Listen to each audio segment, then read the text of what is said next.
Buenas tardes. Adelante, adelante, adelante.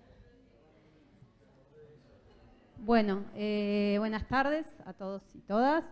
Un placer volver a encontrarnos acá en el Centro Cultural de España con Luis y en el marco de este encuentro que tuvo su gran jornada el sábado, pero como ya muchos sabrán, continúa durante esta semana con esta actividad de hoy, con otros talleres y otras charlas. Agradecer al Centro Cultural de España por recibirnos, por albergarnos en este espacio, muy contentos de continuar generando estas acciones con ellos también. A Luis, ya lo conocen, pero bueno, un poco contando también lo que pasó el sábado. Con Luis venimos trabajando desde hace varios años. Las últimas acciones que hicimos juntos tienen que ver con MUF, con lo que fue el Festival de Fotografía, y con el trabajo con barrios, con los participantes y con los activadores, en el seguimiento y el trabajo conjunto a la planificación, en el diagrama del cuadernillo que se entregó el sábado con las propuestas de actividades y de ejercicios. También estuvo en lo que fue el encuentro de educación en el 2015, hablando sobre la fotografía y cómo tirarla abajo, según él. En contra. Como comentaba también el sábado, así que bueno, contentos y contentas de seguir durante estos días y de seguir trabajando con Luis en esta ida y vuelta, de co-construcción de cómo pensar la implementación o acciones en grupos, barrios y aulas, como él seguramente comentará en un rato. Luis va a hacer una presentación de 30 minutos aproximadamente y después de eso la idea es poder generar un intercambio. La idea y lo que está bueno aprovechar también, creemos, en este tipo de instancias. Así que es un momento para preguntar, cuestionar y debatir sobre lo que él presente o también sobre lo que cada uno traiga desde sus prácticas o experiencias. Dicho esto, adelante. Muy bien, gracias a todos los que merecen. Bueno, una cosa es, esto fue anunciado como taller. Creo que la palabra taller no se aplica a un taller con 70 personas, es medio absurdo. Así que es más que nada un diálogo y yo voy a tirar la primera pelota y ustedes después la devuelven lo más que puedan. Lo otro, a último momento me pidieron un título y el primer título que se me ocurrió fue Arte y Sandía, pero no sabía qué texto ponerle, entonces terminó en Arte Salud. El problema es siempre, las cosas que yo hablo, siempre aparece primero la palabra arte y tengo que agregarle otra cosa, arte y alguna cosa, y es un repertorio que termina siendo muy limitado, no hay tantas palabras que uno pueda mezclar. Bueno, paso a leer. Pienso que lo más útil aquí es discutir la relación de arte con pedagogía y voy a poner una cantidad de ideas en la mesa para que las discutamos. La mesa va a estar abierta para que ustedes también pongan ideas. A pesar que es una discusión patrocinada por el Centro de Fotografía, voy a ignorar a la fotografía. Puede ser que la utilice en algún momento, pero no por ahora. El motivo es que la fotografía es una artesanía, como lo son el dibujo, la pintura y la escultura, y para este tema aquí las artesanías interfieren con lo que pienso que es más importante para discutir en este momento. Es más, a pesar que personalmente me defino como un artista, me parece que la palabra arte también interfiere con la discusión y voy a tratar de evitarla. El motivo es que la palabra arte es muy ambigua. Convencionalmente se refiere a cómo hacemos las cosas y no a qué cosas hacemos.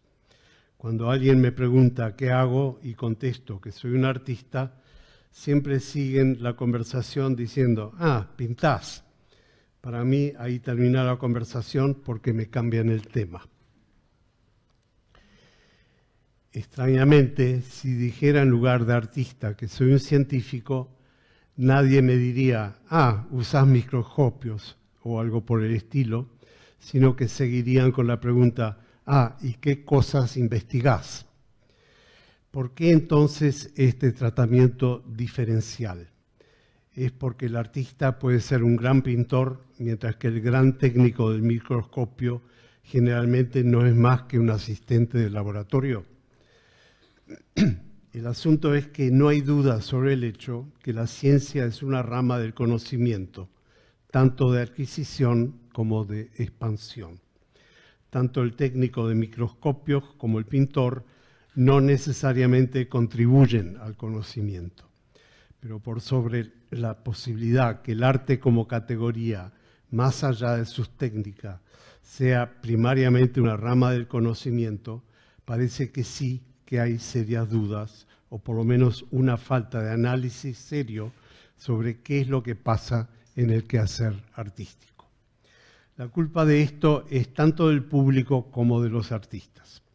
El que yo exprese mis angustias y neurosis y comparta el resultado con el público generalmente me ayuda en la autoterapia, pero no aporta mucho al conocimiento.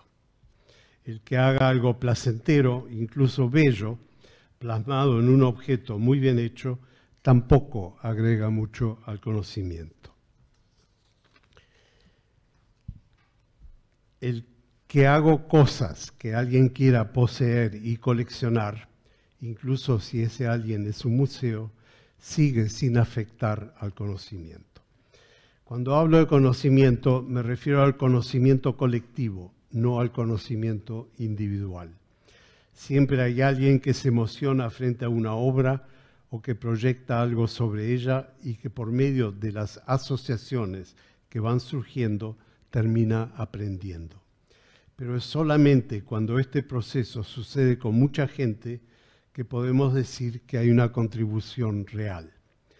La comunicación entre artista y espectador puede ser íntima, pero tiene que haber una buena suma de intimidades para que tenga un efecto cultural. Esto me recuerda la película Her, con Scarlett Johansson, no sé qué nombre tenía en español, en donde ella es una voz telefónica virtual programada por medio de inteligencia artificial. La voz va desarrollando empatía hacia quien dialoga con ella a medida que va conversando. Se establece una relación amorosa con Joaquín Phoenix, quien luego descubre que la voz a la que él le puso el nombre de Samantha simultáneamente tiene relaciones igualmente íntimas con miles de usuarios telefónicos. La película, para los que no la vieron, termina bien. Termina bien porque el acento no está en la relación de intimidad que el tipo desarrolló con Samantha, sino porque éste terminó aprendiendo algo que trascendió lo que al principio pensó que era una traición a su individualidad. Fue algo más general que luego aplicó en su vida cotidiana y supongo lo hizo funcionar mejor en el campo colectivo. Hablemos entonces de la relación que podemos tener con los objetos que nos presentan. Unas son relaciones directas personales, otras son más sociales. Para evitar los prejuicios, voy a hablar de regalos en lugar de arte y voy a ir paso por paso. Partamos entonces de la base que nos entregan un regalo. El regalo fue empaquetado con mucho esmero y en nuestra relación con él pueden suceder las cosas siguientes. Una, admiramos el papel que lo envuelve, su textura y la decoración, los colores y la calidad de la cinta, pero seducidos no abrimos el envoltorio. Esto es lo que haría un niño de 2 años. 2, pero no somos niñitos. Tenemos curiosidad y decidimos abrir el paquete para ver qué hay adentro. Lo que encontramos nos puede gustar o no. Lo apreciamos o no. Estamos entonces en la posición de consumidores. 3. Decidimos apreciar el regalo porque es justo lo que necesitábamos o queríamos. O lo apreciamos a pesar de que no lo necesitamos porque revela algo que no sabíamos. Nos quedamos con el regalo entonces y no se habla más y pasamos así a ser consumidores con criterios y cierta madurez. 4. Al rato, sin embargo, comenzamos a pensar un poco más. A pesar que todo parece estar bien, ¿ese regalo es realmente perfecto? ¿Es un regalo que se dirige a nosotros específicamente? ¿O es un regalo genérico, uno que le sirva a cualquiera, como sería una bufanda o una botella de vino? ¿Sería más apropiado que fuera un regalo completamente distinto, más personalizado? Y después de masticar estas dudas y revisar las posibilidades, resulta que ahora pasamos a ser consumidores informados. 5. Como no había un cumpleaños u otra festividad que justificara el regalo, surgen nuevas preguntas porque perdimos la confianza. ¿Por qué nos lo dieron? ¿Se nos debía algo? ¿Es por nuestros méritos? ¿Quedamos en deuda? ¿Tendremos que comportarnos de manera diferente después de aceptar ese regalo? Con esto nos hemos convertido en consumidores que demuestran tener un sentido crítico y utilizan la discriminación. 6. Pero nos queda la espina y seguimos preguntando, ¿quién se beneficia más con este regalo? ¿Nosotros o el que nos lo dio? ¿Qué pasaría si destruimos el regalo? ¿Quién pierde o qué se pierde con su destrucción? ¿Qué consecuencias sociales tendría esta destrucción? Estamos entonces en camino de politizar nuestro consumo. 7. El regalo nos hace pensar aún más. ¿Cómo se relaciona el papel que envuelve el paquete con lo que está dentro? ¿Y cómo se relaciona específicamente este regalo con nosotros?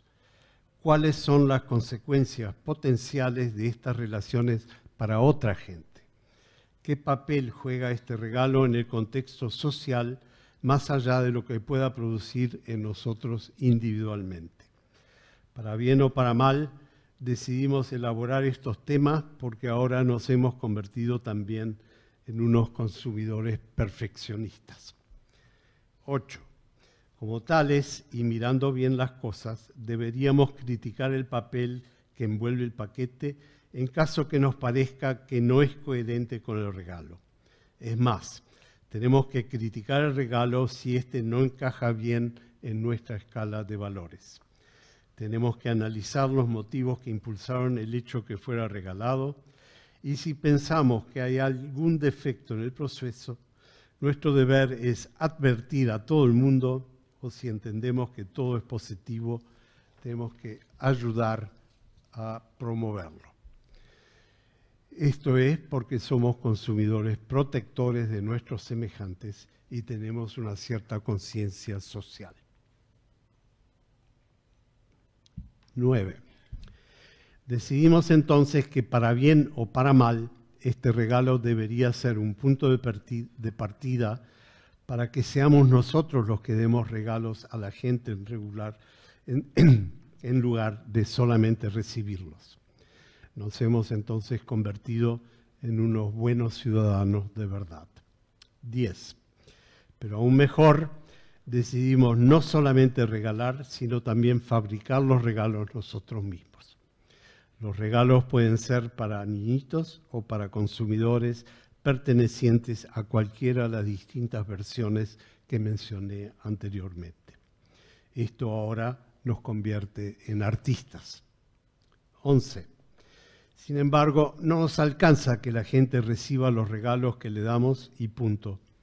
Decidimos además ayudar a que los consumidores refinen su apreciación con respecto a nuestros regalos y los que les den otros artistas. Queremos que admiren tanto los envoltorios como lo que está dentro de los paquetes, que los comparen, que desarrollen criterios para decidir qué cosas son buenas y qué cosas no.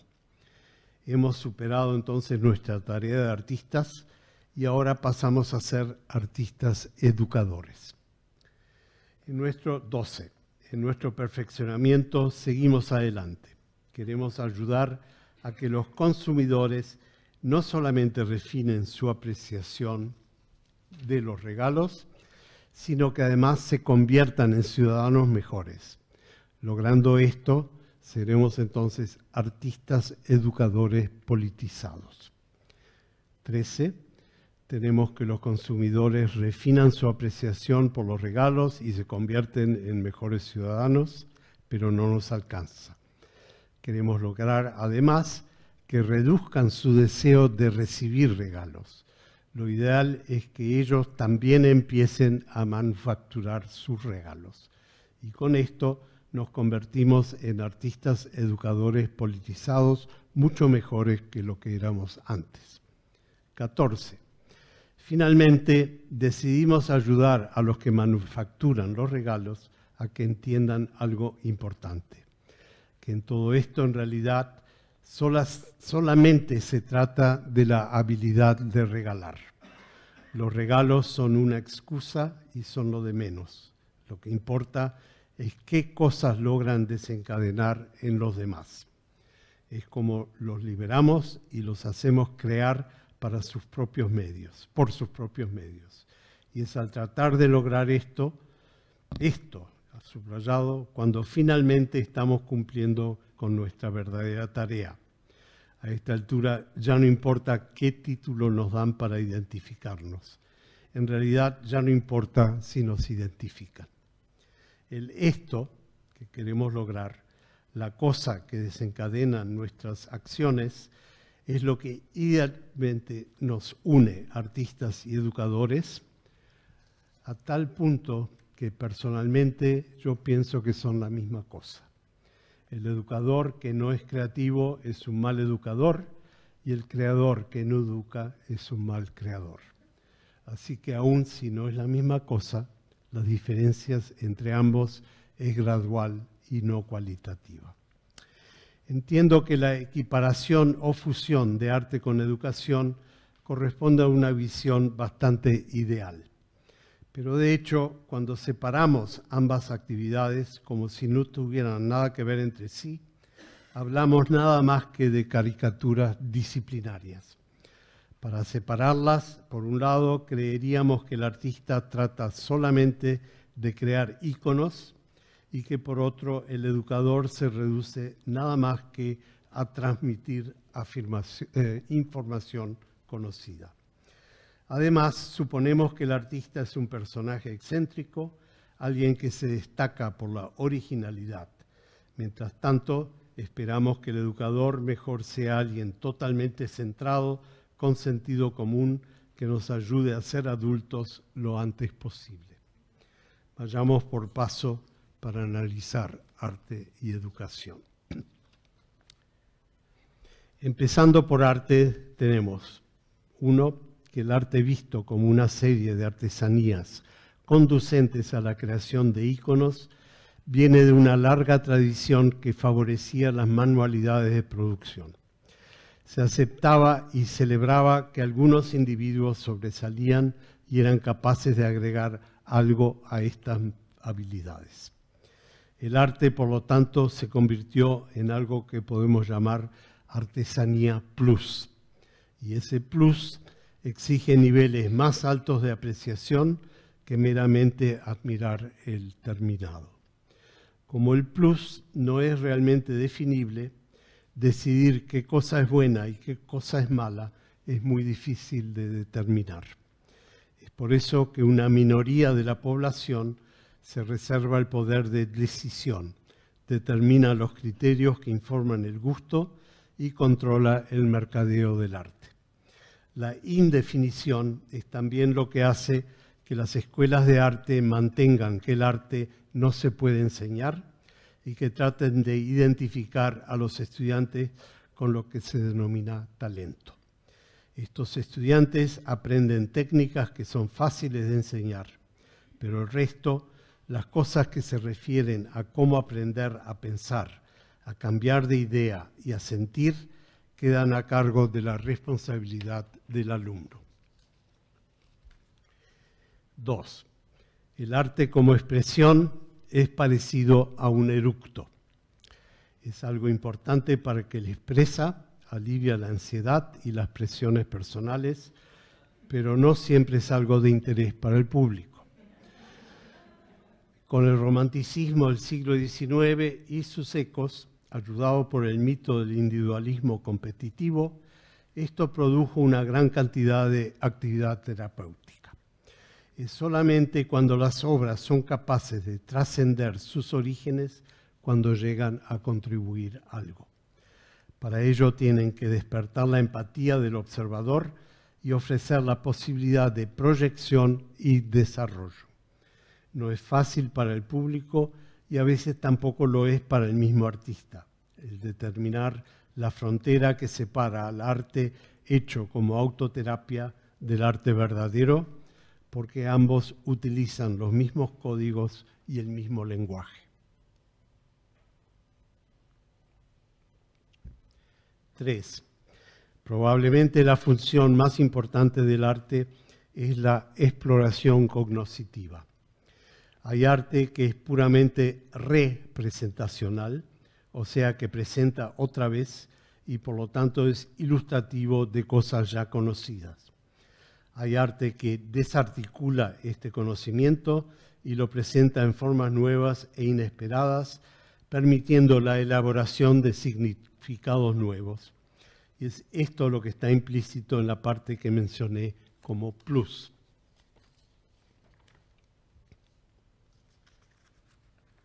4. El arte es un medio de comunicación. Como tal, subraya la calidad de la transmisión para el beneficio del público. Se preocupa por cómo llegar al público minimizando la erosión de la información transmitida. Para ello, hace que los medios técnicos ayuden en la transmisión sin crear obstáculos. Es una de las partes del arte que más obliga al rigor. 5. El arte es un agente cultural que trata de afectar las creencias y las actitudes que operan en la mente colectiva. Esto obliga a tener conciencia de los intereses a los que sirven estos posibles cambios. Los cambios pueden estar relacionados con la promoción comercial del ego, con una lucha contra la estructura de poder o con un empoderamiento del público para que llegue a sus conclusiones propias. Como es aquí en donde el arte trata de ejercer su influencia, utiliza herramientas diseñadas para la manipulación del espectador. Estas herramientas han sido desarrolladas por la publicidad comercial en forma refinada y relativamente transparente. En arte, sin embargo, permanecen escondidas en eufemismos tales como paleta, armonía, composición. Son todas palabras diseñadas para que el espectador se sienta cómodo y las acepte, pero en el fondo son factores que controlan el tipo y ritmo de lectura de la obra. Es cierto que todo esto potencialmente lleva a la especialización que crea la categoría separada y exclusiva de artistas. Es esa especialización la que intimida al educador no preparado en arte. Es lo que elimina al arte de todo aquello que no es arte y lo hace pretendidamente inaccesible. Al mismo tiempo, tenemos que las actividades de leer y escribir están integradas en todas las disciplinas. Todos más o menos las dominamos y a nadie se le ocurriría reservar la escritura para aquellos que potencialmente puedan recibir un premio Nobel de literatura. Pero el ser alfabetizado es considerado la base esencial del proceso educativo. Es a tal punto que si bien concebimos y aceptamos que los educadores no sepan pensar en términos de arte, no se nos ocurre la posibilidad que un educador sea analfabeto.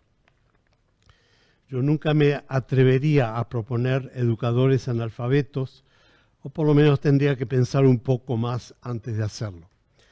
Pero lo que sí es claro es que hay un prejuicio favorable hacia el educador alfabetizado, pero ignorante en el pensamiento artístico, y desfavorable si es al revés. Y esto significa claramente que todo lo que llamamos conocimiento en la educación tiene que caber en la estructura ofrecida por el lenguaje escrito. Tenemos además otro problema más grave, es que cuando hablamos de conocimiento, lo hacemos en términos de información ya conocida y en demérito de lo desconocido. La educación tradicional, entonces, tiende a definir a la persona educada como alguien ubicado en el pasado, ya que el pasado es el lugar temporal donde habita lo ya conocido. De mal humor, yo podría decir que esto es un síntoma de necrofilia informática, de una posición retrógrada disfrazada de futurista. Al no incluir el descubrimiento y la investigación abierta a lo desconocido, que es donde se ubica el futuro real, se presentan varios peligros típicos de la educación tradicional. 1. La educación se convierte en entrenamiento para vivir y sobrevivir dentro del status quo sin cuestionarlo. 2.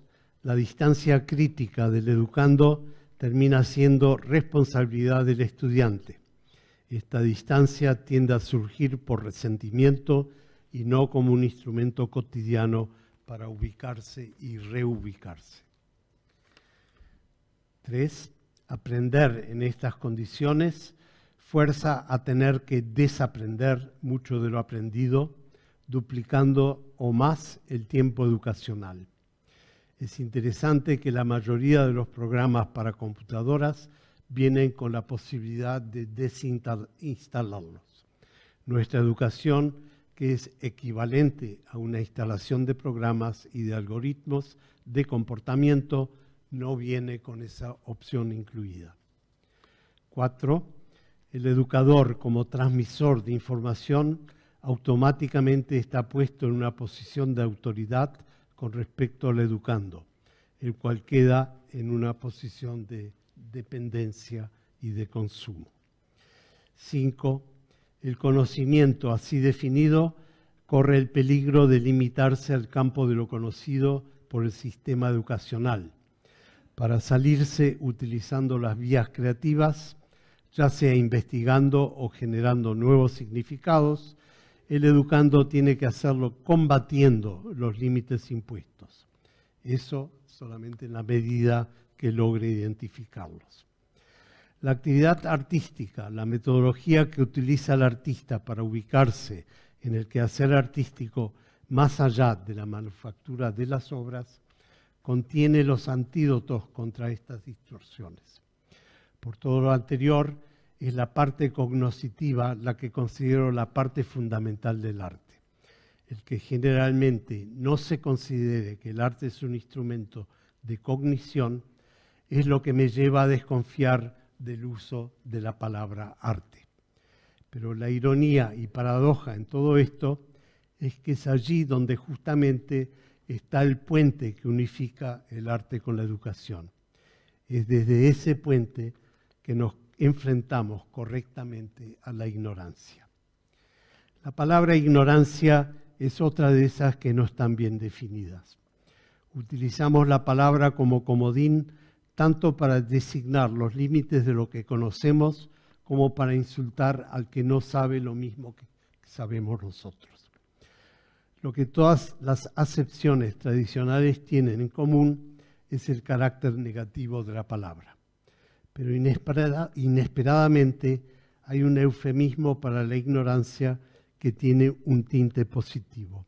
Es la palabra misterio. Antes de entrarle a la ignorancia, quiero comentar un poco sobre el misterio, en parte porque es un tema que se evade durante los procesos de educación secular. Dado que la palabra misterio se refiere a algo que no conocemos, es una parte de la ignorancia es hasta cierto punto una parte peligrosa. No contribuye a la educación en tópicos aplicables y útiles en el mundo práctico. Aparte de esa inutilidad, es una parte de la ignorancia muy particular porque es la que suponemos inaccesible, tanto ahora como en el futuro. El misterio, en cierto modo, significa la derrota del conocimiento. Podemos entonces aceptar la derrota, ignorarla o enfrentarla.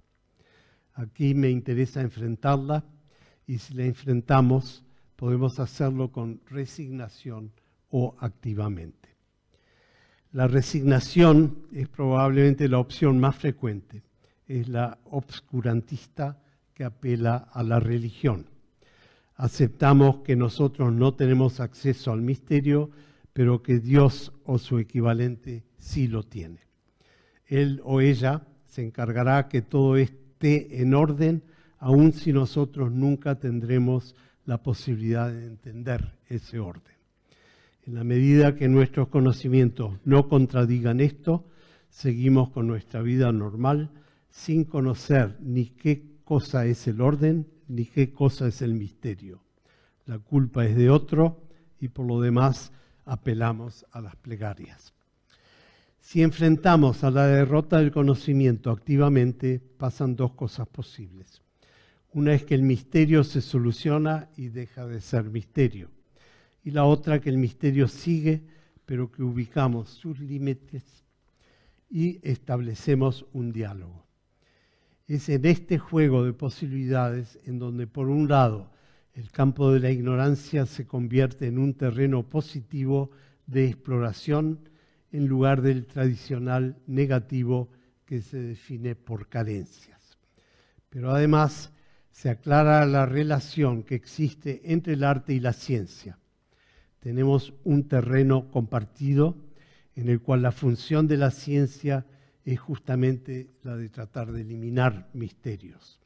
La ciencia trata de ver qué cosas dentro de la ignorancia son predecibles. El arte insiste en lidiar con aquellas que son impredecibles. Partimos entonces desde una ignorancia completa en la cual no sabemos qué es predecible y qué no. Eso me lleva a decir que el arte es una metadisciplina general desde la cual le encargamos a la ciencia la tarea de lo predecible, mientras que en arte profundizamos en lo otro. No importa entonces si producimos objetos lindos, sino cuánto profundizamos. Lo que desde mi punto de vista entonces es bastante claro es que, primero, si reducimos la educación al entrenamiento para la supervivencia económica, no estamos educando, sino entrenando para los intereses de una estructura preconstruida. Esta estructura generalmente no permite nuestra participación en su construcción o revisión. Segundo, si reducimos la educación a transmitir lo ya conocido, lo único que logramos en términos de formación del individuo es ubicar al educando en nuestro pasado sin permitirle que construya un pasado propio. Tercero, si ponemos la ignorancia y lo desconocido como algo que se tiene que conquistar para ampliar lo conocido, y lo hacemos desde un punto de vista cuantitativo, decidido únicamente por criterios de ciencia tecnológica, estamos amputando nuestras posibilidades de conocimiento. Cuarto, lo conocido no solamente es una plataforma muy pequeña, sino que es una que siempre será pequeña. Su utilidad, aparte de las aplicaciones prácticas, es lo que nos permite el placer de especular y explorar lo que no conocemos. Podemos gozar de la posibilidad de circular por la ignorancia y explorar lo desconocido. En estos términos, la ignorancia es el lugar en donde podemos crear órdenes, articular, desarticular y rearticularlos continuamente. es donde lo conocido puede pasar a ser desconocido y entrar así en otros órdenes. O sea, es donde el arte funciona como instrumento fundamental del conocimiento. Es para esta función que el arte tiene que estar integrado en todo el proceso educativo, porque esencialmente es educación. Muchas gracias.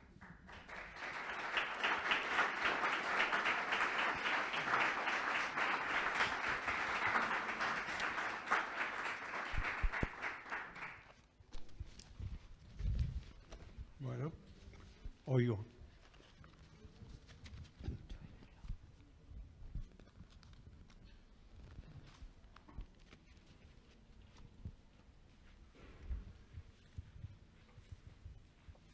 Sí.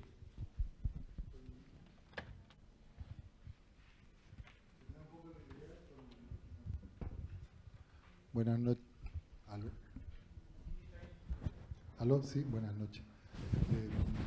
Muchas gracias por lo que nos dijo, muy iluminador también y da mucho que pensar. Pero de algún modo, como que me da un poco la idea de que como que uno ya sabe como que hay un fin, digamos, en eso, ¿no? Como que no sé cuál sería el espacio de la experimentación metido allí dentro, en esta idea como de esa búsqueda. Me pasa en eso, no sé cómo expresarlo bien, porque justamente me resulta novedoso la idea, pero como esta idea de que hay siempre como un más allá en esa historia, ¿no? Como de que esta cantidad de misterios que hay así. Y también me resulta que es un poco como religioso en ese sentido, ¿no? No. O sea, sí, siempre, y por eso el arte es adictivo. Cuando está bien hecho, terminas una obra, mataste algo y tienes que hacer otra, ¿no? En cierto modo, una obra, para el artista, una obra muere al par de segundos de mirarla después de terminada. ¿Y por qué muere? Porque es como corres la pared un poquito, pero la pared está ahí, entonces hay que volver a correrla. Y no termina, es Sísifo en el fondo.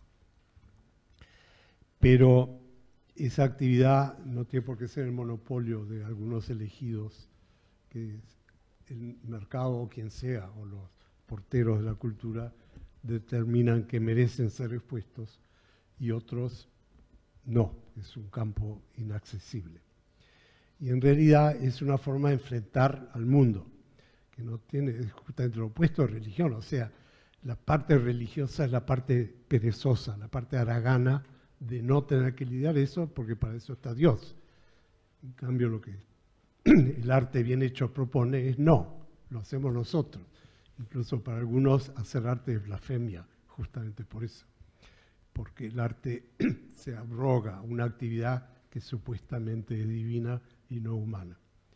Pero macanas, el arte es una forma de encarar, de ordenar el universo caótico con el que te enfrentas, más allá del orden que le impone la biología.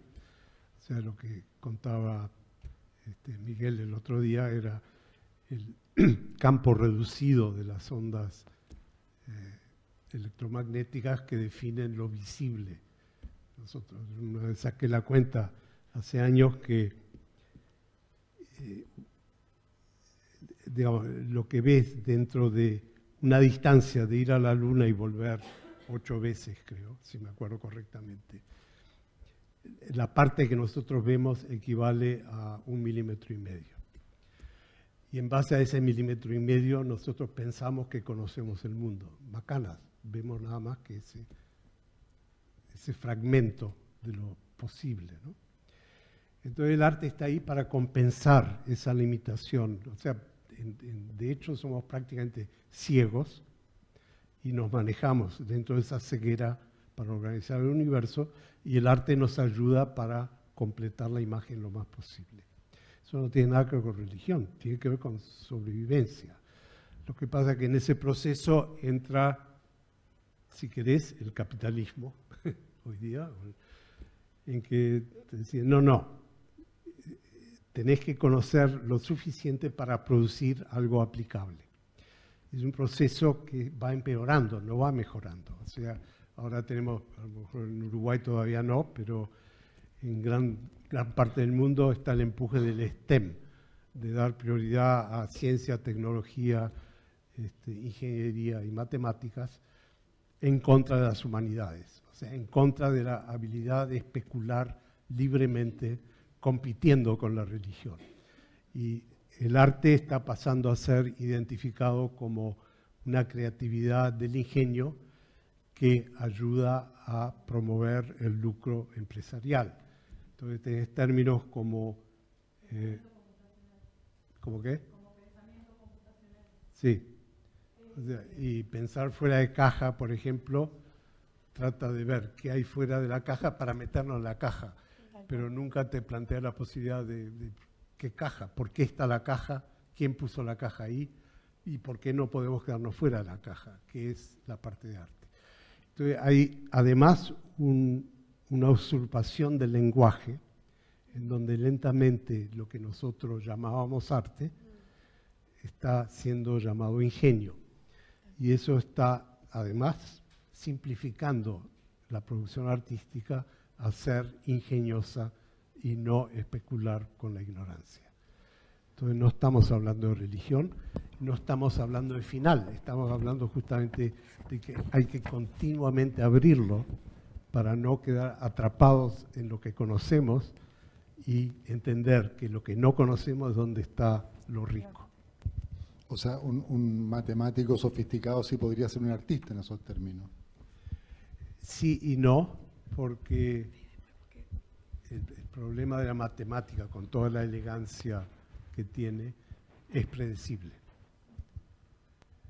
O sea, hay ciencia muy elegante, pero es predecible. Y aunque no sea predecible en el momento, es predecible retroactivamente. O sea, a Newton le cayó la manzana en la cabeza y no sabía qué significaba, pero una vez que la ley de gravedad fue formulada, podés retrasarla, podés hacer ingeniería revertida. La teoría de los cuantos, lo mismo. O sea, son etapas intermedias de comprensión lógica que, en cierto modo, terminan no contestando la pregunta creativa, entonces necesita un cambio de paradigma, pero siempre dentro del campo de lo predecible. E incluso esa parte que es creativa, aunque sea predecible, también está siendo limitada. O sea, los fondos van siendo cada vez más invertidos en ciencia tecnológica y la ciencia especulativa está siendo cortada.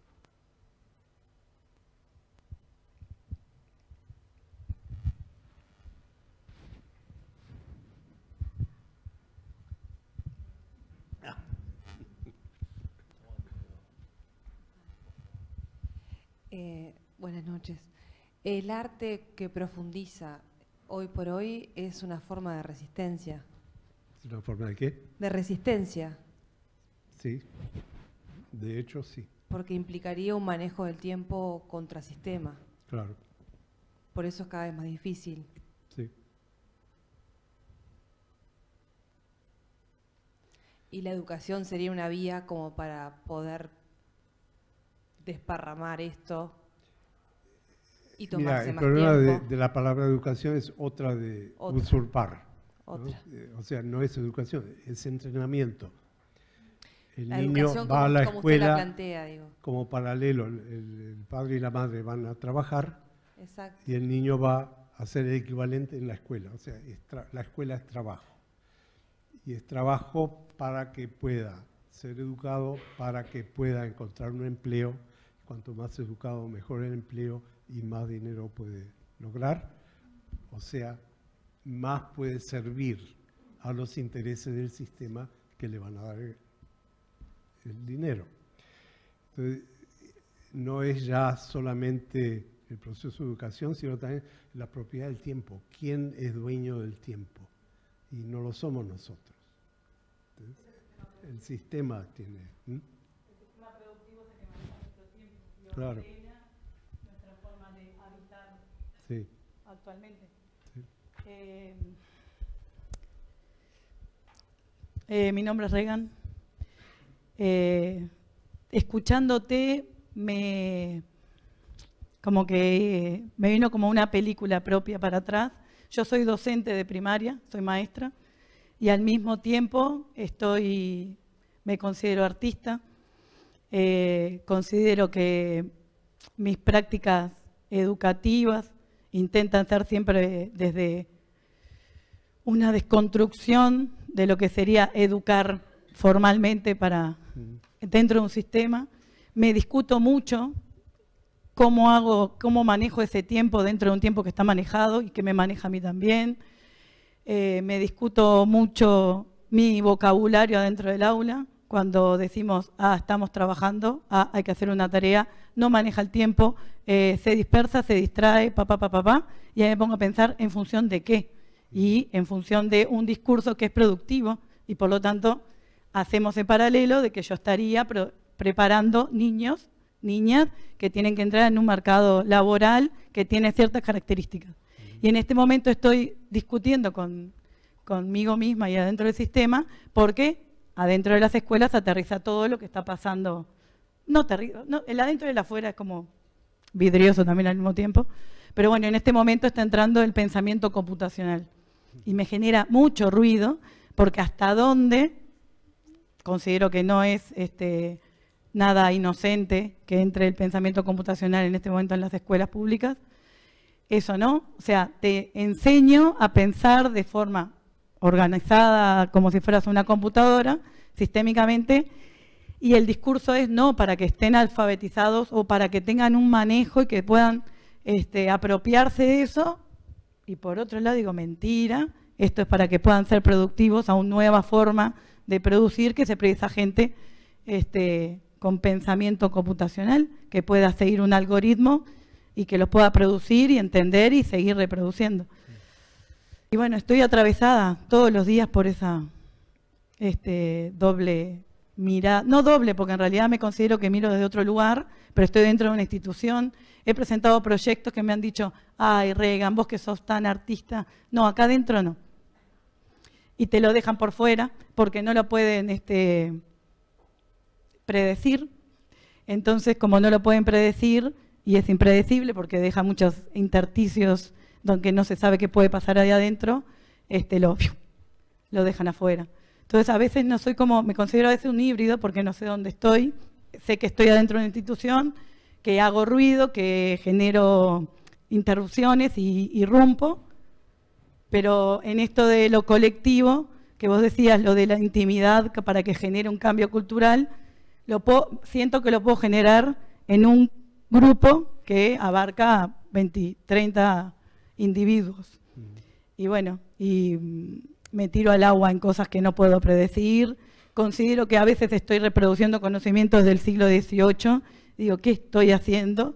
Y por otro, dejo la posibilidad abierta de que se produzcan cosas que no sé hacia dónde van, ni tampoco tengo cómo manejarlas.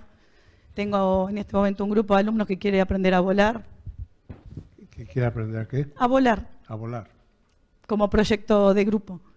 Y bueno, y ahí se pondrá en juego esto de qué hacer con la ignorancia, de no saber para dónde arrancar para poder volar, pero algo va. Pero genial, si te Sí. dejan hacerlo, es por ahí el asunto. Claro, por eso. Entonces, yo escuchándote, en un momento cuando a veces me dijeron, ¿y qué quieren aprender con tantas ganas? Y a volar.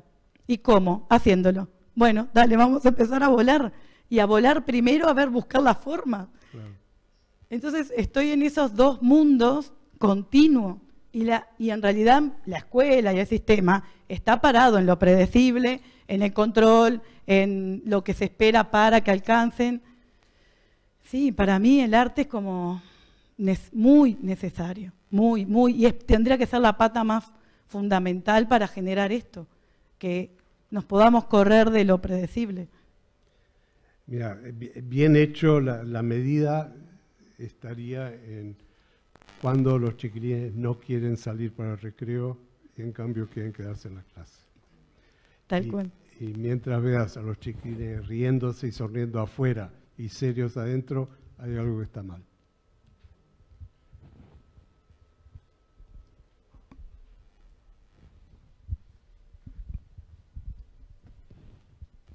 Luis, te quería preguntar un poco por ¿cómo te imaginás ya que dijiste este comentario que me pareció muy bueno, porque estamos como en un momento para llegar a eso, a lo que proponés, la transición, porque claro, tenés un sistema político, el típico, las formas de educación, después están los artistas por otro lado haciendo, por ejemplo, Casamaria, intervención trabajando en un barrio. Entonces, ¿cómo te imaginás esa aula del futuro, capaz que la tenés o ese método del futuro, en pocas palabras, ya que te tenemos acá?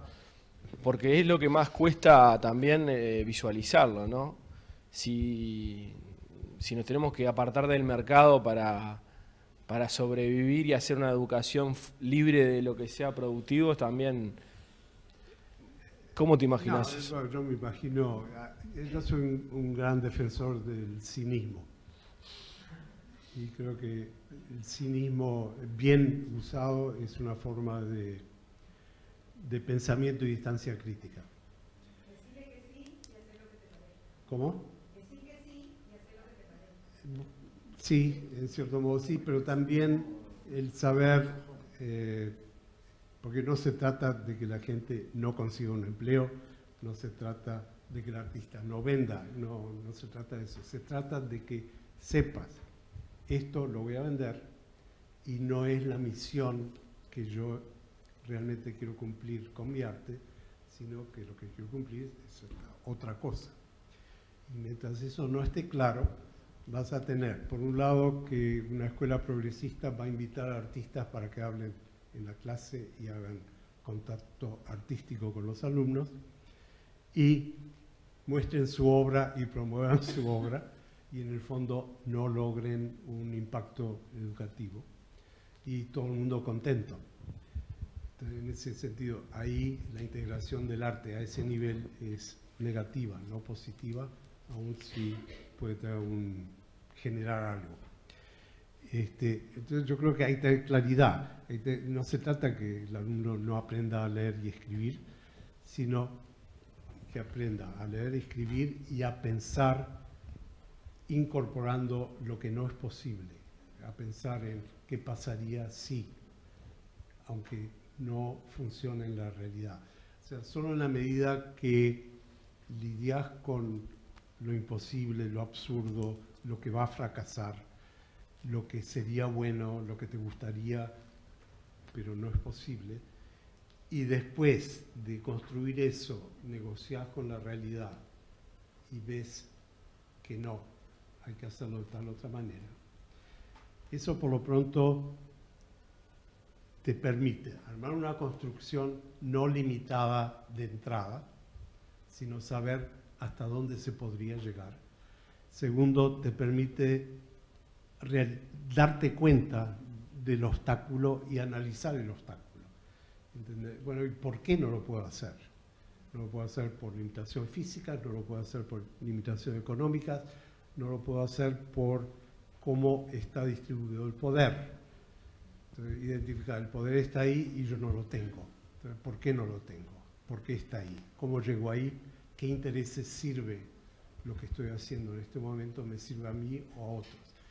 Todo eso es un proceso de politización que no viene de una ideología, sino que viene de enfrentar a la realidad tal cual es y dentro de la cual tenés que empezar a hacer estrategias de sobrevivencia. Algunas son de resistencia, algunas son de ataque y otras son cínicas. Bueno, yo voy a dar el brazo a torcer acá porque al final puedo mantener independencia en otras cosas o tengo que luchar para no tener que dar el brazo a torcer. Y esa realización no viene de un adoctrinamiento externo, viene de una toma de conciencia en tu relación con la realidad. Pero para eso tenés que entender qué es la realidad y no tomarla como un acuerdo tácito. Y lo que hace la escuela tradicionalmente, lo hacía conmigo y supongo que 70 años después lo sigue haciendo, es el darte una realidad conocida como que es la realidad y no hacerte entender que es la parte conocida de la realidad. Ahí la cintita de realidad de la de adentro y la Sí. contextualiza tanto que termina siendo un puntito de... Y después te quería Si preguntar. querés una receta, no la tengo. No. Y si la tuviera, no te la daba. Bien. Y después yo últimamente estuve investigando el artivismo, que sería como una activismo y arte, como una, porque a veces en lo educativo, en lo formal, no tenés tanto espacio, ¿no? Entonces tenés que hacer como acciones de casi terrorismo artístico o de entrar y salir, incluso cuestionando los medios, utilizándolos, o no sé qué pensás de esto. No, mira, el artivismo viene de los años 60, ¿no? No es un invento sí. de ahora. Pero bueno, hay una cosa que llaman práctica social, que es el término píldora del momento, que lo que en realidad es servicio social creativo. Y el activismo es servicio político creativo, que me parece útil, me parece importante, pero que en realidad trata de lo conocido, no enfoca en lo que no sabemos. Entonces, para mí son cosas, el servicio social, para mí normal, debería ser creativo. Entonces no veo por qué como artista, o sea, si hago servicio social creativo, estoy ayudando a la sociedad y todo eso, pero no estoy llevándolo al extremo como artista de lo que debería hacerlo. Y estoy en realidad haciendo la obra de un servidor social o asistente social que no llega a aplicar creatividad en su trabajo. El decir que eso es arte, yo tengo un poco de problema. O sea, conozco muy poca gente que está trabajando en ese campo que realmente contribuya al conocimiento. Puede contribuir a la conciencia social, puede contribuir a la conciencia política, pero no llega a empoderar realmente a la colectividad con la que trabaja. Muchas veces solamente sirve para aumentar el prestigio individual como artista y su fama, y muchas veces el artista termina un proyecto y o se aburre o pasa a otro proyecto y deja a la comunidad en pelotas, que no sabe qué hacer con eso. Entonces es un servicio social fracasado. Entonces, es muy problemático. Yo diría de cuidarnos con el uso de etiquetas. O sea, no todo el activismo es bueno. Hay algunos artistas, hay activistas kitsch como hay pintores kitsch. O sea, no es que una etiqueta te salve, es lo que haces dentro de la etiqueta. Hola, yo soy Carmen. En algún momento tú me ayudaste a producir una obra acá en el Centro Cultural de España. Te agradezco mucho, pero en este momento te hablo desde el Instituto de Formación en Servicio del CEIP, que es donde me toca ahora trabajar en el área de conocimiento artístico justamente.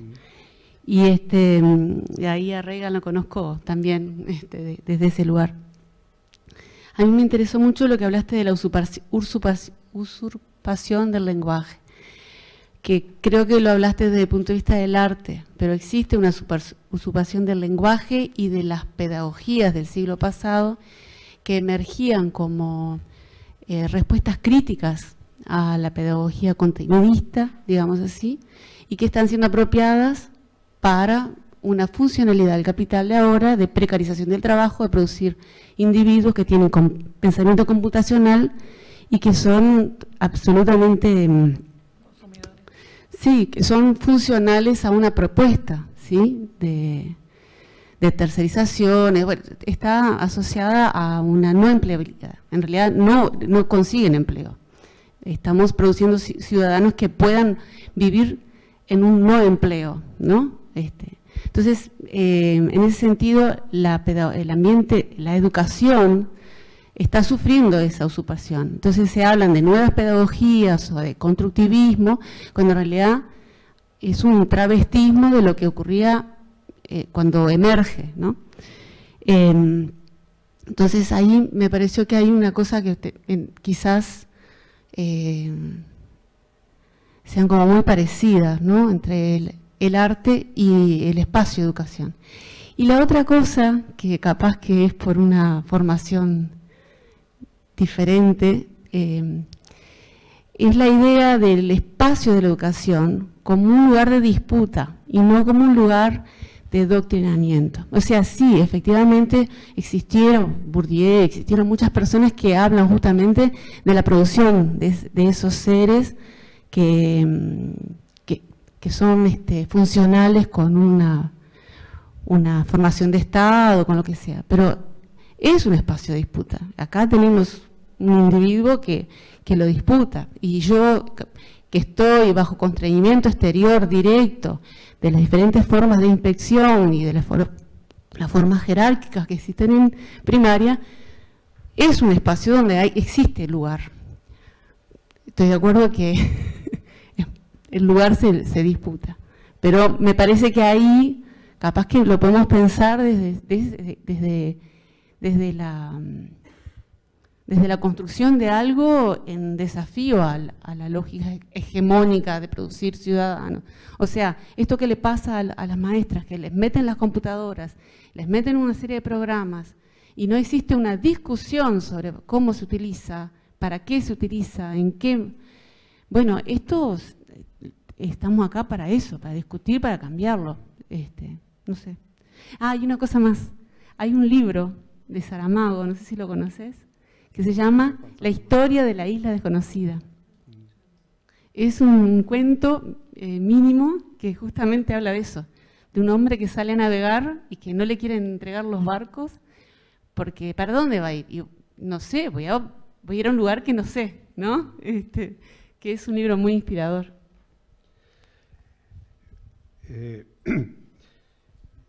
Mira, sí, yo estoy a favor obviamente, de la pedagogía constructivista como un adelanto contra la tradicional. Pero hay un asunto que las escuelas constructivistas son generalmente privadas y caras y que van cementando la estratificación social en lugar de corregirla. Entonces, por ahí sí, crea mejor gente rica, si querés, pero que tiene la ventaja también que tiene un sistema de preeducación familiar que le sirve de plataforma. Entonces, ese es el asunto que hay que corregir. Hay que corregir la zona de preeducación y liberar el esquema de la educación gratis. Y hay muy pocos ejemplos. Está Finlandia, obviamente, está Reggio Emilia en Italia, algunas partes en Suecia, pero no llegó a haber todavía un acuerdo tácito de que el problematizar los ejercicios, el dar ejercicios abiertos en lugar de cerrados, el incorporar el fracaso no como un error, sino como una solución que está buscando un problema, y la flexibilidad de cambio de ruta. Están los discursos, pero no en las prácticas docentes. En el discurso vos lo escuchás y está parado desde ahí y es donde supuestamente nos forman. Sí. Recibo estudiantes magisteriales que se supone que vienen con ese chip formateado del discurso, pero en la práctica cotidiana y después lo que se reproduce es lo que conocen ellos como fueron educados hace 20 años atrás. O sea, no hay un pararse a mirar la realidad, a analizarla, a ver qué estoy haciendo acá y cómo puedo ejercer sobre ella para darle otra vuelta. Es como, no sé, paradójico.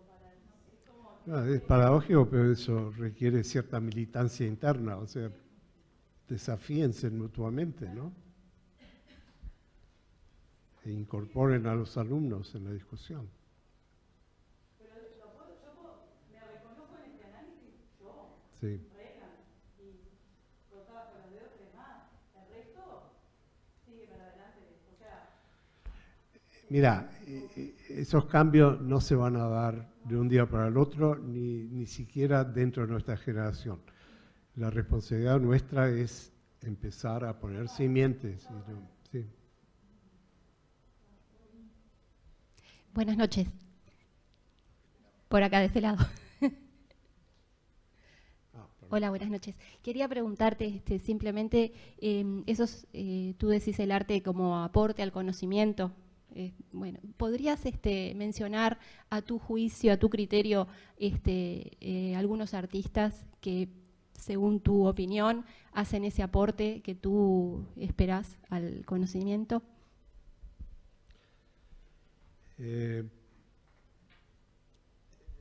No creo que haya artistas que lo tengan como estrategia total, ¿no? Pero si mirás la historia del arte,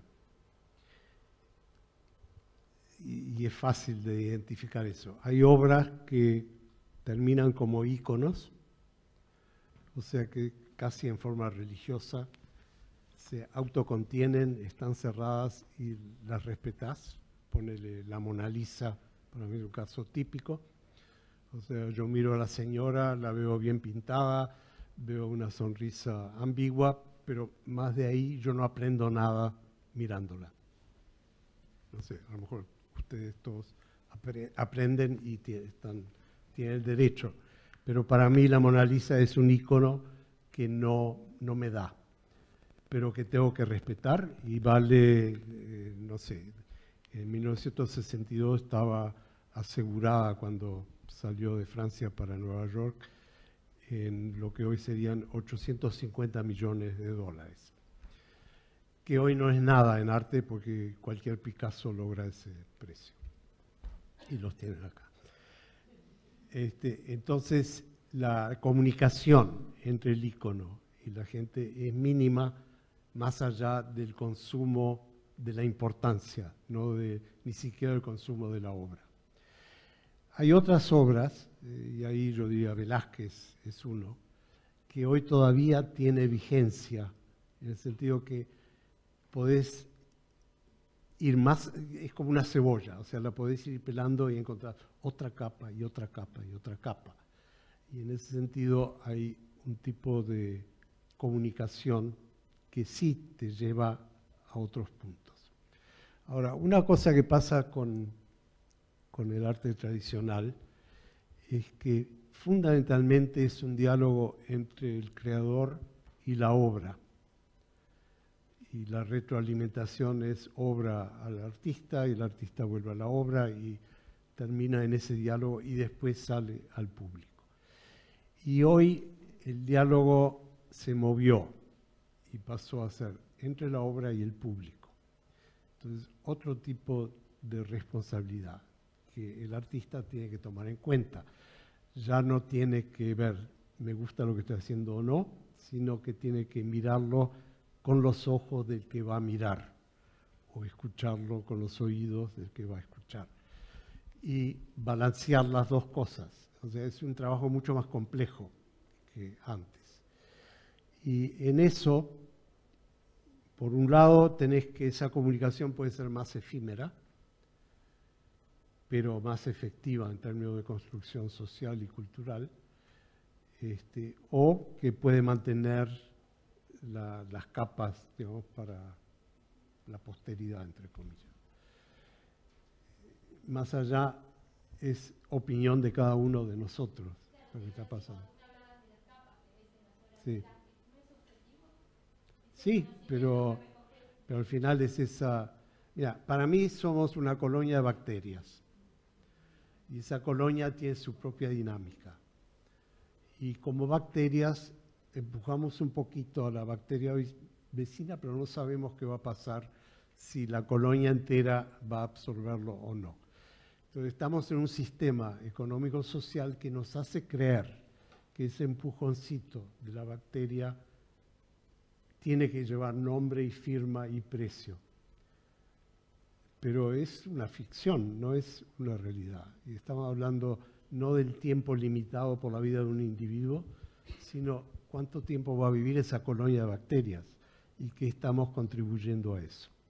Entonces, dentro de eso tenés que el cubismo, por ejemplo, hoy la base de consumo real de obras cubistas, digo, no solo Picasso, Braque, es prácticamente la misma que hubo en 1915. No cambió la visión de la gente, no cambió la cultura, cambió el consumo, cambió los precios, pero es más o menos el mismo porcentaje ínfimo de la población global que tiene acceso o interés o apreciación por esa obra. Tenés por otro lado... Esto es un dato museal, ¿no? ¿Es un dato de consumo museal? Sí. Bueno, es una afirmación mía, punto. Estamos hablando de bacteria a bacteria.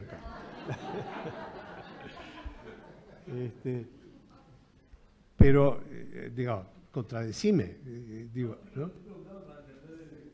No, pero el otro dato que quiero hablar es el surrealismo, por ejemplo, que son relativamente artistas menores, si querés, en el mercado. No se comparan con la jerarquía de los cubistas, pero si mirás el proceso de publicidad, por ejemplo, el proceso de visual en el que nos manejamos, el surrealismo tuvo mucho más impacto cultural en la colonia de bacterias que el cubismo, aun si los precios del mercado no reflejan esa importancia. Te lo largo como desafío, no lo tomes como dato objetivo. Tengo mucho susto los antibióticos. Me refiero a que el cubismo sí puso la misma idea en la que tú estás trabajando hoy día, que las cosas se ven de lugares distintos simultáneamente.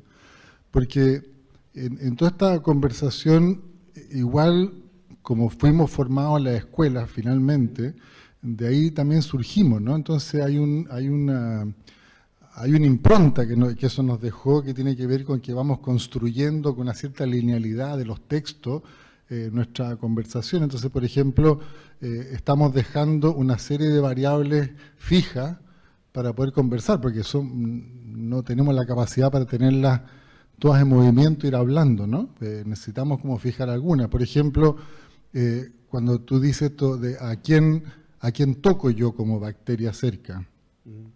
Porque si yo entiendo tu propuesta, tiene que ver justamente con que ese empuje sea grande, o sea, tocar no solamente en un plano, sino que ojalá en un nivel esférico y ojalá alguna que no tenga un contacto directo conmigo, o sea, que tenga como esa multiplicación. Y ahí es donde yo veo como una dificultad, ¿no? Porque cuando hablas de las bacterias, hablas de que somos todos iguales, pero somos todos iguales en un plano y en otro somos súper distintos, en el sentido de que justamente porque hay estas diferencias sociales y de todo orden, digamos, que pudimos salir. O sea, es la única explicación que yo siento para que una persona como tú, educada en un determinado momento, tenga esta capacidad ahora de hablarnos desde este lugar, habiendo muchos congéneres tuyos que deben tener unas ganas de exilarte en este minuto feroz, digamos, ¿no? A quienes me dirijo, como me digo, o sea, esa diversidad también es difícil de manejar, ¿no? Pero siempre elegís a un público, o sea, no se trata... La palabra público es otra palabra ambigua, ¿no?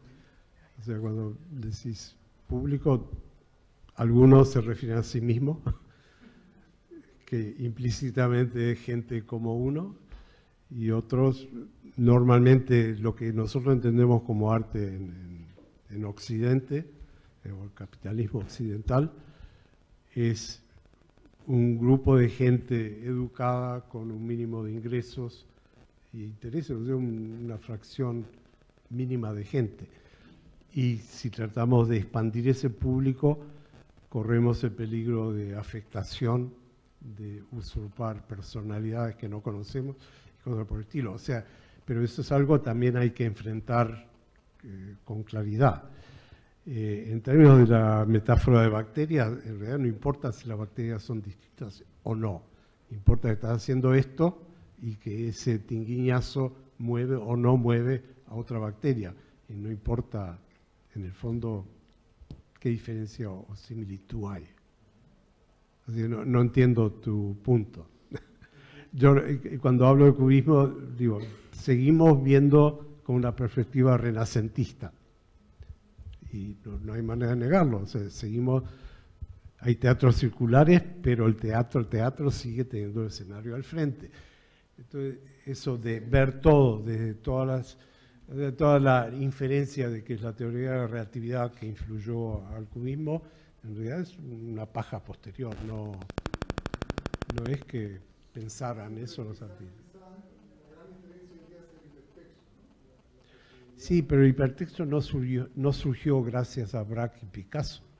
El hipertexto surgió por una eficiencia de administrar información.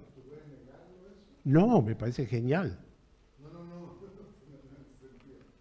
desde que no surgió porque tenemos la certeza que, o sea, no sabemos cuánto de eso sí lo hizo o no lo hizo. No, pero no creo que sea difícil averiguarlo.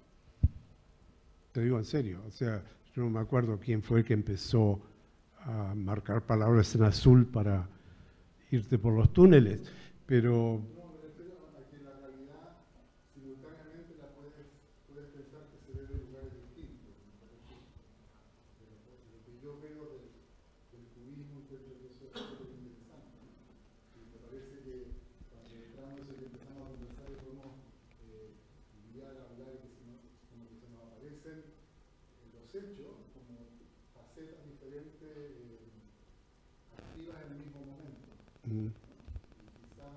Eso sí tiene que ver con el turismo. No sé si lo indujo, lo posibilitó o ambas fueron posibles porque habíamos llegado a un estadio de ver las cosas. Bueno, mira, no tiene respuesta esa pregunta. No sé, yo lo que te puedo decir es que yo puedo identificar el surrealismo en la vida cotidiana y no puedo identificar el cubismo. A mí, en cierto modo, el Aleph de Borges, que para mí es fundamental dentro de mi formación, después, y la isla de Moró, como se llamaba, la de Bioy Casares, predijeron el holograma. Y es muy clara la relación, pero los que inventaron, el húngaro que inventó el holograma, no es que haya leído a Borges o a Bioy Casares, sino que hizo un análisis de qué ángulos tenían que tener los rayos láser y la interferencia con el reflejo, y logró eso, logró un negativo que cada pedacito contenía toda la información. Entonces son paralelos, pero no influencias, y al final somos todos gente que estamos pensando y sintiendo y haciendo cosas. Sí. Cuando vos hablas de metadisciplina del arte, a mí me pregunto cuánto, con respecto a las otras disciplinas, si no hay un riesgo en esa idea de no ser nada, porque cuando de alguna forma el arte picotea en la filosofía, pero yo leo un filósofo y me interesa más porque puede profundizar mucho más en la filosofía que un artista que trabaja con imágenes, o trabaja en el campo social y escucho cuestiones mucho más profundas y seguimientos con gente que se dedicó a hacer encuestas y entró mucho más profundamente al campo social que un artista, o cuando un literato trabaja con la palabra y aprendió la técnica de la palabra y sabe escribir. A mí me gusta mucho leer a una persona que tiene una técnica para poder expresarse y para poder concebir ideas que una persona sin esa técnica, esa idea no hubiera aparecido. Entonces, la pregunta es cuando si está por encima de todo, como metadisciplina, no hay un riesgo de agarrar cada cosa de una forma más frívola o menos profunda y trabajar con una imagen más pobre que un libro, por ejemplo. O, por ejemplo, este planteo que tú estás haciendo acá, que es un planteo educativo y estás usando la palabra, y nosotros escuchando y respondiendo o pensando, no tiene más me pregunto, ¿no se transforma en una obra más capaz, más completa que una imagen o que algo que se plantea como educar, pero sin técnicas? ¿Cómo se puede educar sin técnica? Cuando hablas, por ejemplo, de lo impredecible y hablabas del misterio, me pregunto si ahí en lo impredecible no hay algo de misterioso también en eso, porque lo impredecible es un poco que no sabemos lo que es, un poco. Sí, pero cuando es predecible, una vez que llegas al final, la parte de misterio desaparece. Pero una cosa que en tu planteo mezcla el asunto es la producción artística con la forma de pensar artísticamente. Y no se trata que todo el mundo ejecute una obra, sino se trata de que todo el mundo aprenda a problematizar un tema o un punto o lo que sea en una forma compleja en lugar de una forma simplemente cuantitativa. Que eso llegue a producir obra o no, o algo tangible, es secundario. Para eso está el artista profesional que después, digamos, aplicará su técnica y conseguirá una muestra en una galería o que un museo le compre. Pero es un problema separado. En este momento lo que está pasando es que en el jardín de infantes podés jugar y descubrir por ahora, porque ya están empezando a poner computación en el jardín de infantes también, pero en principio hay un campo abierto para donde podés meter la pata y nadie te castiga. No es contabilizable lo que haces. Después pasás a la primaria y ahí empieza a hacerse más rígido. Tenés que aprender a contar, entrás en un mecanismo de lógica, de causa y efecto, de rendir cuentas. O sea, el propio idioma te está ya indicando en dónde entras. Y la parte de arte se convierte en manualidad. Te dan una tijerita, te dan crayola, y ahí alguno, de acuerdo a la maestra, tiene más talento que otro, y en general ese talento se identifica porque copia mejor la realidad, y ese alumno es como elogiado como para que siga porque tiene pasta, y los otros no, los otros siguen con su contabilidad. Y después llegas, 10 años después, llegas a que algunos, por resentimiento del proceso que pasaron por los últimos 10 años, o porque alguien les dijo que tienen talento que es equivalente a habilidad manual, empiezan a concentrarse en sí, yo quiero ser artista. Y ahí empieza otra industria, ¿no? Empieza la industria de que entras en una carrera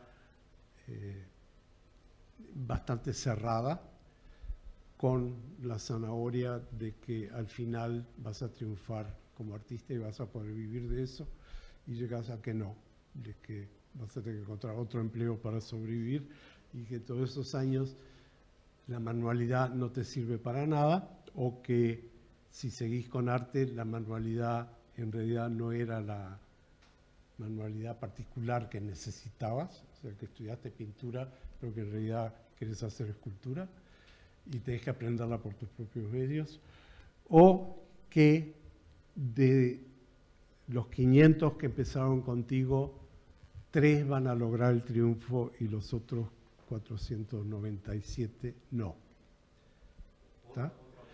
Pero esa es la parte de profesional.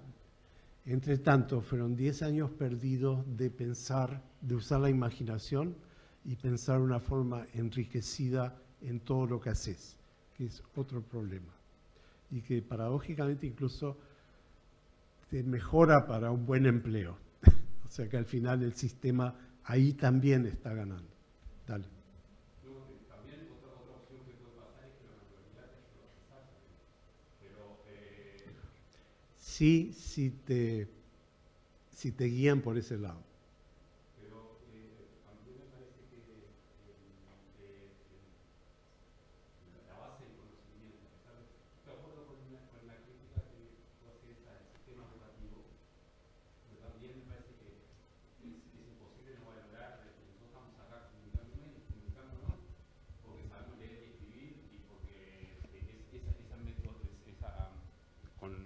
Buenos o malos metodologías, nos han dado un montón de herramientas que me parece que tenemos que valorar dentro de incluso sistemas tradicionales de educación. No quiere decir que no sean transformables, como en política también cuestiones ciudadanas que se han conquistado, que tenemos que valorarlas y que en cosas nuevas, porque sí, no vienen o por fuera del sistema, no tiene que ser todo bueno, porque venga por fuera del sistema. En el fondo podés aprender de cualquier cosa. El asunto es que sepas que podés aprender de cualquier cosa. ¿Okay? Nos queda tiempo para 2 intervenciones más. Sé que ahí está. Por allá había ganas de una y por allá había otra. Así que con esas 2 intervenciones estaríamos cerrando. ¿Sí? Yo no tengo nada que hacer. Luis, por acá. Sí. ¿Qué tal? Me quedé bastante enganchado con lo que vos comentás del misterio y de la ignorancia y darle ese signo positivo que me pareció realmente interesante. Y con respecto a lo que comentaba recién, lo que se hablaba recién como de estar desde un lugar técnico, ¿no? En mi caso no corro el riesgo de caer en querer vivir del arte porque mi formación es en el área de la ingeniería y trabajo en UTE y de eso vivo y aparte hago cosas. Me puedo ubicar como artesano, por ejemplo, me cae bien, y también como educador. Y de ahí de educador también me voy fuera de lo formal porque como educador me formé con Nena Badabro en talleres que iban por otra línea, ¿no? Y esto lo engancho con lo que era el título de tu charla, como artesano y como docente, cómo se puede también unir eso para ir a algo que es un arte saludable o una vida saludable. Creo que me parece que desde cualquier lugar que uno lo aborde, si uno le busca ese misterio y ese cambio de punto de vista, me parece que, como vos decías, educar el para qué es para que cada uno pueda pensar y generar su propio accionar para que sea más sano a la comunidad. No sé, por ahí me enganché yo, capaz que no tenía nada que ver el título que vos pusiste, pero la palabra arte salud me gustaría saber por qué la pusiste ahí en él. La puse porque me pidieron un título. Y por eso dije que casi le pongo artesandía en lugar de... No, al final todo se trata de salud mental. Cuánta salud mental podemos desarrollar y cuánta salud mental nos dejan desarrollar. Y ahí el arte, no la producción de buenas obras de arte, sino el de pensar y actuar en términos de toda la gama que el arte permite, que es accesible a todo el mundo, nos ayuda en la salud mental. Luis, tengo una pregunta. Voy a tomar una obra tuya, la de El museo es una escuela. Sí. Más allá de las muchas derivaciones y cosas que querés provocar con eso, ¿cómo pensar en voz alta cómo el museo mismo, o sea, puede proponerse o ser activador en un lugar educador, más allá de lo que pueda hacer el individuo que va o la comunidad que lo usa como escuela o aprende, pero sino cómo se posiciona el museo como como espacio educativo, no formal o formal incluso también. Bueno, para eso tengo que dar la historia de la pieza. Yo estaba trabajando de curador pedagógico para un museo y una propuesta que consistió en, dentro de una muestra de arte abstracto, incorporar obras ambiguas que no eran parte de la muestra, pero que permitían que el público manipulara y hiciera su obra abstracta, digamos, variable, dentro de la muestra, no separado. El director del museo me miró indignado y dijo, esto es un museo, no es una escuela. Y entonces, bueno, me fui a casa enojado y como venganza, en la computadora agarré la fachada del museo y con grandes letras le puse, el museo es una escuela, agregando, el artista aprende a comunicarse y el público aprende a hacer conexiones. Y se la mandé y después renuncié. Pero el asunto fue que mientras hice la manipulación, pensé, esto en realidad está bastante bien. Y decidí ofrecerla a otro museo en el que yo estaba por hacer una muestra. El museo dijo, sí, la ponemos en la fachada. Y el otro museo no lo puso en la fachada. Pero la condición, porque yo no estoy seguro que eso sea una obra de arte, francamente. Si me preguntás, yo no me animo a decir que es una obra de arte. Lo que es una intervención en la que obligo, primero, el museo tiene que diseñar la fachada con el texto, tiene que utilizar la tipografía oficial del museo cada vez que lo plantea, y tiene que hacer una postal oficial del museo en la cual yo aparezco como derecho de autor, pero no como artista. O sea, no es una postal de arte, entre comillas, sino de propaganda del museo. Y con eso lo que trato de hacer es que haya un contrato entre el museo y el público. Y que si el público percibe que el museo no está cumpliendo con ese contrato, puede hacerle juicio legal por publicidad fraudulenta o por lo que sea. Entonces, esa es la situación. Para mi gran sorpresa, ese texto circuló por como 25 museos, que me parece son suicidas, porque no es que esos museos hayan como primer paso, por ejemplo, abolido la separación que hay entre Departamento de Educación y Departamento Curatorial, que sería el primer paso. En cambio, el Departamento Curatorial está basado en Historia del Arte, son todos entendidos de arte y no saben nada de educación, y el Departamento de Educación, que sí sabe bastante de arte, es utilizado como una oficina de relaciones públicas para conseguir más público y expandir la base de consumo en lugar de ayudar a cambiar la mente de la gente. Entonces, ese es el proyecto. Si querés, es artivismo. No me importa, pero no me parece una obra fundamental dentro de una exploración de lo desconocido, que al final es lo que importa. ¿Te contesta? Sí, no, en realidad la quería usar como una excusa para como para saber si tenías como si sentís que el museo tiene que en parte lo contestaste, como proponerse a sí mismo y en su política y en sus acciones como una escuela realmente informal o como... Sí, bueno, informal, o sea, no se trata que se convierta en un salón de clase que adoctrine.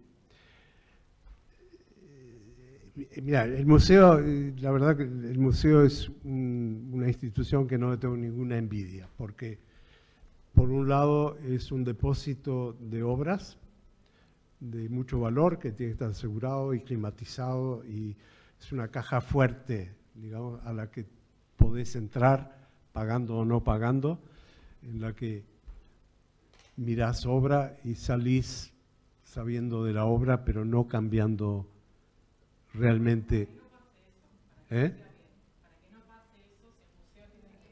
Tiene que tomar una iniciativa y asumir su responsabilidad, no como depósito, o no solamente como depósito, sino... ¿Cómo? Sí, claro, pero el museo como origen es una representación de clase ostentativa y que trata de lograr respeto. Entonces, si lo convertís en una institución educacional, tiene que empezar a repensarse. Claro, bueno, eso es lo que yo trataba. ¿Entendés? Y la paradoja es que, fíjate que en Estados Unidos prácticamente todos los museos se registran como institución pedagógica, porque con eso pueden declararse sin finalidad de lucro y no pagan impuestos, ¿no? Y después el dinero que entra es aparte.